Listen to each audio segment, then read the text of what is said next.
Interruption, but I'm Mike Wilbon. Jimmy Garoppolo is reportedly considering retirement time. You ever think about hanging it up? I'm Tony Kornheiser. I thought I'd retire when I turned 90, but 6 years later, going strong, huh? Wow, you're on the Betty White plan, apparently. Yeah. If those numbers were accurate, which they're not. No, It's a Betty White plan. not to quite 100. 90.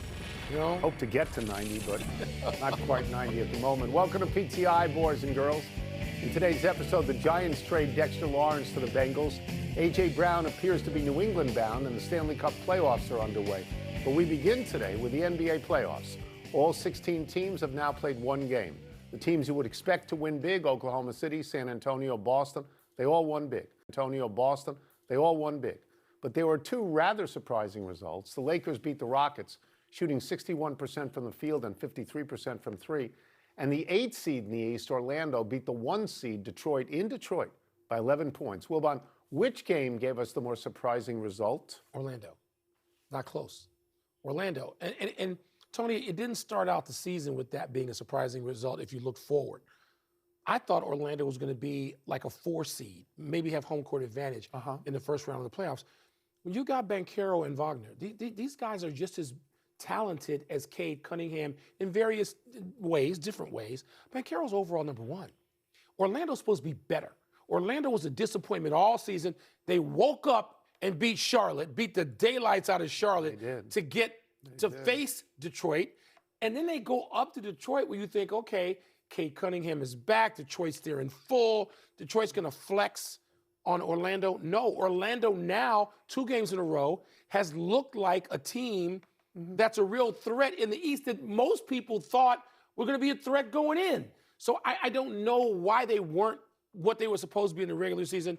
It's only a 2-game sample. That's all. But wow, come on, that's a good game. I'm going to go the other way. I happened to watch both these games. I don't know how it happened. Maybe the Nats games were over. Maybe the golf was over. But I lucked into watching both these games, and I would disagree with you in this regard. I think the Lakers winning is a bigger deal. And I understand Kevin Durant didn't play. I saw that.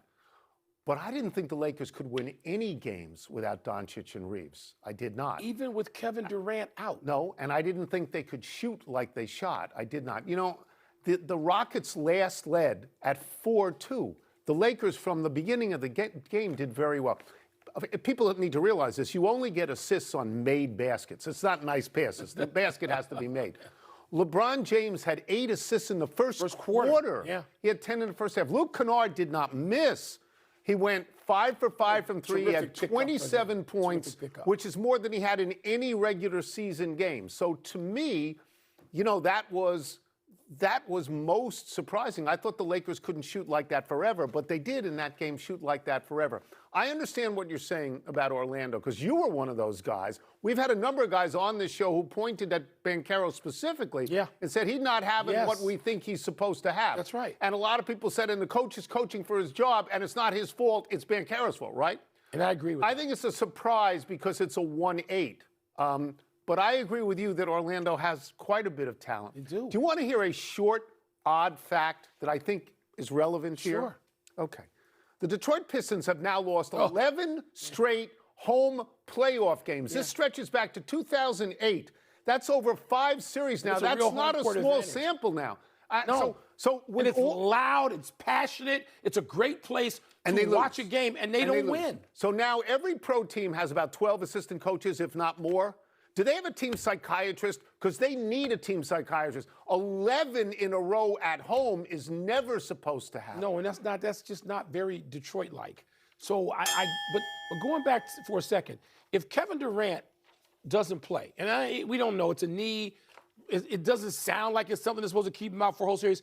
If Kevin Durant doesn't play, the Lakers will win that series. Plain and simple. Okay. You take away Durant. I didn't see that. I didn't see that. That cancels out Luka, right? It's Luka and Reaves. It's like 45 points.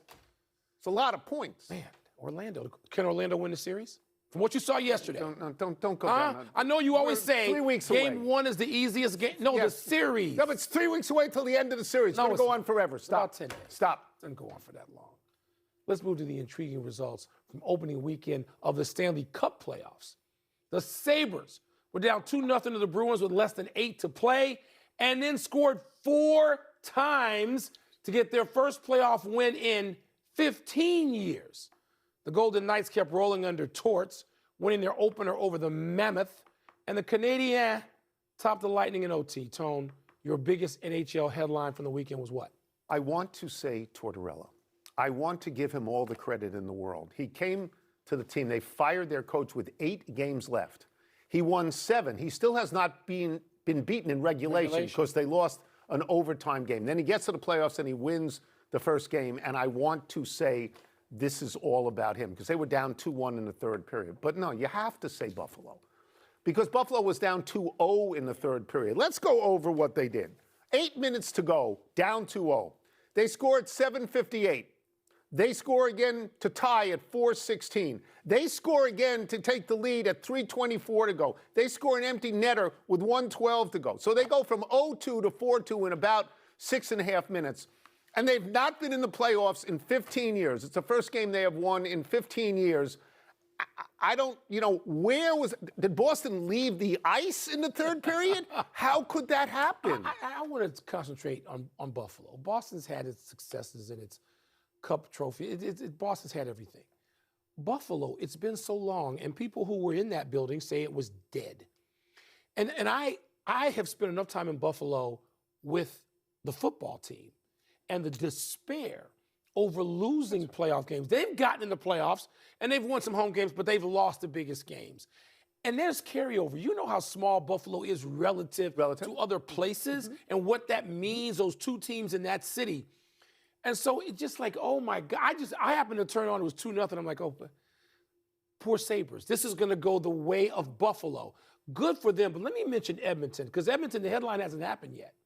Edmonton hasn't played yet. They're going to play Anaheim tonight. And guess who's back after a month away? Leon Draisaitl. Yeah, he's a great player. Leon Draisaitl, who was having a great season when he got hurt and was said to, he's going to miss the regular season, the rest of it. He did. But he's back for the playoffs. Can they get to the final a third consecutive time? And if they do, could they win since Florida's not around? Can I go back to Buffalo for a second? They're only the second team in the history of the NHL to win a playoff game in regulation down multi-goals with 8 minutes or less to go.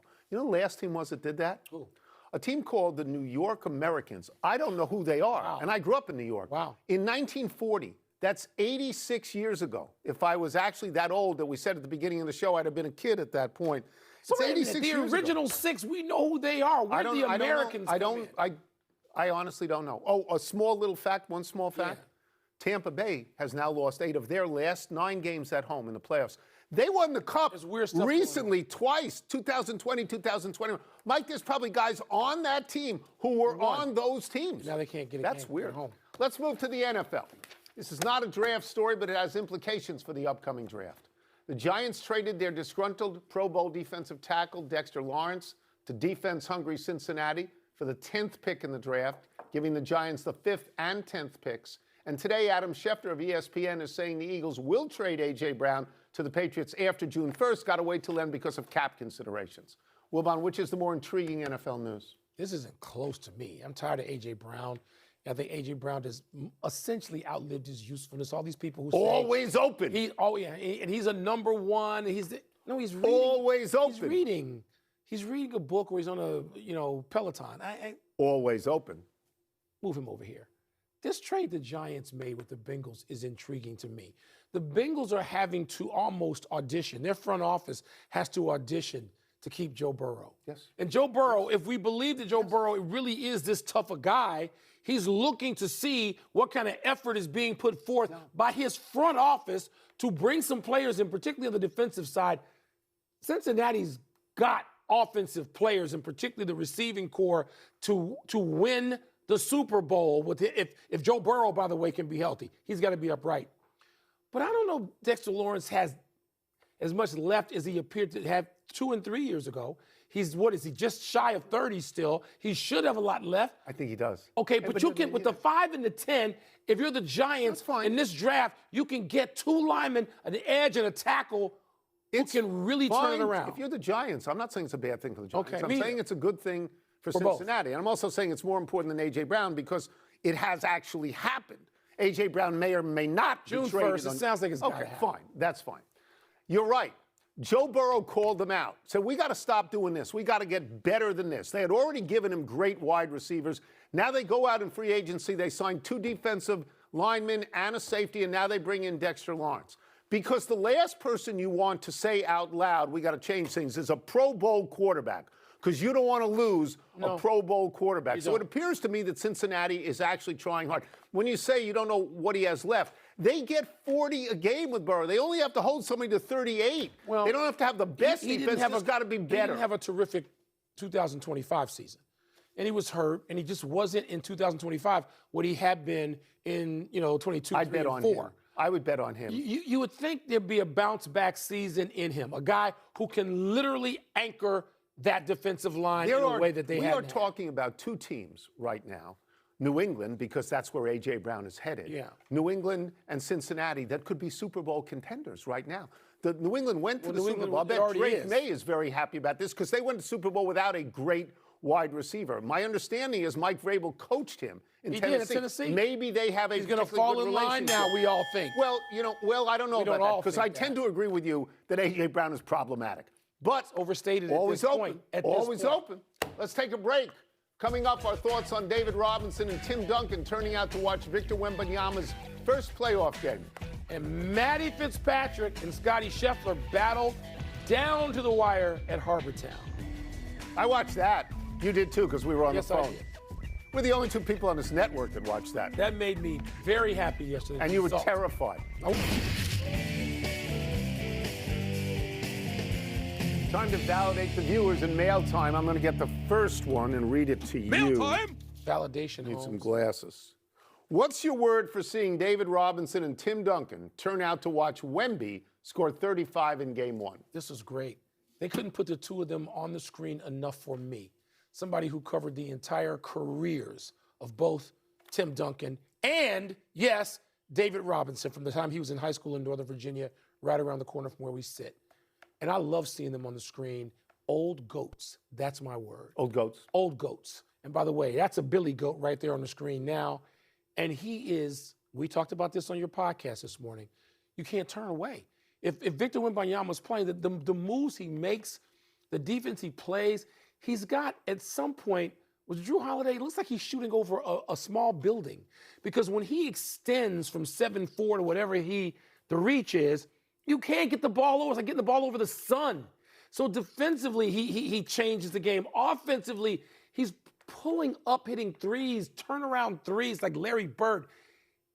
It's unbelievable. He is going to be in the GOAT discussion in a minute and a half. Yeah. But those are old GOATs that we're watching. So a couple of months ago, you started acting like his press agent, and you're back there. So it makes me happy. Yep. Even though I was saying to you they were the best team in the league at that point, and you said, oh, no. But I believe they are the best team. I just don't think they can So win. My word is lineage, as in, ancestral lineage, because you start with David Robinson. He plays there 8 years. Tim Duncan joins him. He and Robinson win 2 together, and Duncan wins 3 more. All right, and so they go to see if this kid is the real deal. The same as us. We all want to see the same thing. There is something going on now in basketball and baseball where it is possible with Wembanyama and Shohei Ohtani that we're watching the greatest players of all time. Possible. I mean, we're going to, down the line, so we're going to look back and say, okay. Wembanyama was asked if the weight of their presence was intimidating in any way. And this is his quote. I wouldn't say weight, no. I would say I feel safe. It feels like if you trip, there are a lot of hands ready to catch you. That is such a great quote and makes those guys feel so good. Yeah, it's really amazing. It's really amazing. He is amazing. Am I reading this? Yes, you read. Is it another Wembanyama email? No. Okay. Are you more focused on Matt Fitzpatrick winning at Harbortown or Scotty Scheffler nearly chasing him down? Well, Scotty Scheffler did chase him down. He did. Because on the 18th hole, Matt Fitzpatrick bogeyed, causing a playoff. I was on the phone with you. You were distraught. You thought Northwestern Purple was going to go down in a heap in that playoff.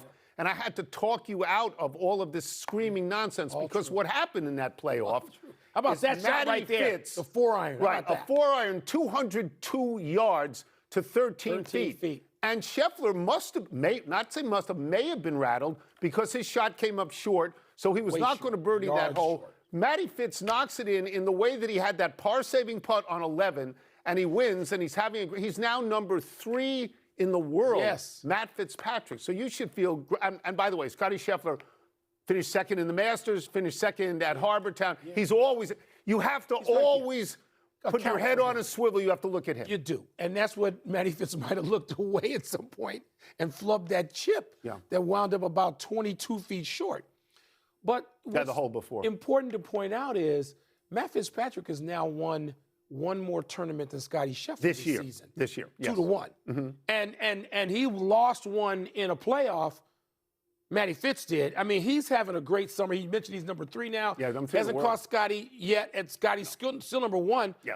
But you know what? He's won something called the U.S. Open. Okay. So Matt Fitzpatrick not his first rodeo. Into this summer. Not his first rodeo. Right. That's right. And it's the second time he's won at Harbor Town. Yep.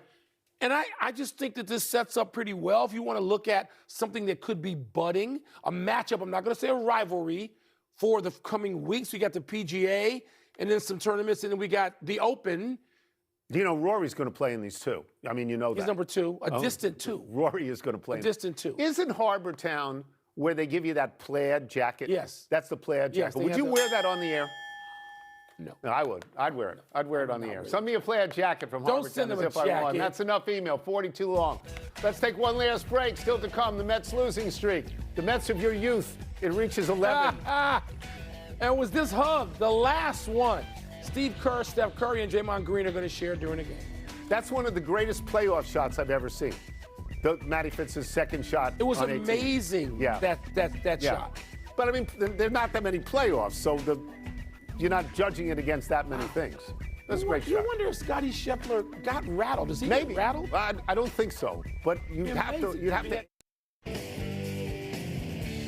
Happy time, people. Happy 81st birthday, Steve Spurrier. A great college football player and a great college football coach. Spurrier won the Heisman as a quarterback at Florida and later won a national championship coaching the Gators. He won 72% of his games at Duke, Florida, and South Carolina. He won 6 SEC titles at Florida and an ACC title at Duke. The old ball coach was inducted into the College Football Hall of Fame as a player and a coach, one of only 4 people to be so honored. He briefly coached the Washington football team in the NFL. And at the end of one season, Spurrier said, quote, "Well, we finished 5-11, not very good, but there were some teams that were worse than us. I guess that's one positive way to look at it. We aren't the worst team," unquote. Love the quote, love Spurrier. There's another quote on the way into town that Steve Spurrier gave you. You want to remind people what he said? My goal in life is to have Michael Wilbon say I'm a good football coach. Wilbon. Michael Wilbon. And you know, despite that, you know how much I love Steve Spurrier. We both did. It was so much fun to have him around, and we wish he'd been around longer. Happy anniversary, Michael Jordan. On this day 40 years ago, Jordan scored a still NBA playoff record 63 points in a double overtime loss to Larry Bird and the Celtics at the Garden. After the game, Bird said, quote, "I couldn't believe anybody could do that against the Boston Celtics." Jordan's 63 overshadowed Bird's 36 points, 12 rebounds, and 8 assists. Jordan got 49 in Game 1. He got 63 in Game 2, which led people to wonder if he'd get 77 in Game 3. Bird, who called Jordan the greatest player he'd ever seen, said, quote, "He won't get 77. I'll retire if he does." Indeed, Jordan got 19 in Game 3 as the Celtics swept Chicago, went on to win the NBA championship by beating Houston 4-2 in the finals. You can say that the legend of Michael Jordan starts in North Carolina, beating Georgetown with that last late jump shot. It really starts there. Because when he did that to the Celtics, like Larry Bird said, you thought, I thought, watching it at home in my parents' basement, oh my God, this dude is different. Happy trails to 11 in a row for the Mets. The Mets were so close to snapping their losing streak on Sunday, but closer Devin Williams blew a 1-0 lead in the 9th, and the Cubs went on to win 2-1 in the 10th. The Mets held baseball's highest opening day payroll at just over $350 million. But during this swoon, they have been outscored 62-19. Wow. Juan Soto has been out since April 3rd, but he's expected to return from his calf strain during the team's 9-game homestand that begins tomorrow. And in Wilbon news, Sunday was the Cubs' 5th straight win. And happy to get that, but I'll transition, sadly, to melancholy trails. The death of Rod Martin, the former Raiders linebacker, 72 years old, was part of 2 Raiders Super Bowl championship teams. and quite a player at linebacker. Sorry to hear that news. Let us go to the big finish if we could. Let's do it. Center Audie Crooks is leaving Iowa State for Oklahoma State. Do you find that significant? When you're that good, there's significance, and she's like the second leading scorer. But the transfer news, doesn't it just overwhelm you? Can you differentiate? Everybody has to go through the portal. I just want to say this. Michigan won, starting 5 transfers, I know. so it's important. It is. It's it is. important. You're right. Cowboys made Brandon Aubrey the highest paid kicker in the NFL at $28 million over 4 years with 20 guaranteed. Your thoughts? He had 6 kicks of 60 yards or more that went through. If at either, there's no part of the field almost that he can't get 3 points. I do think it's significant. I do. I think it's a big deal, especially if they go to 4 points on a new rule from City beat Arsenal 2-1. Break it down. Look, these two have been battling. This game was played at an incredibly high level. I was going to try to get you to watch, and I realized I just been wasting my time. Fabulously entertaining game. Steve Kerr shared a hug with Steph and Dre Friday night.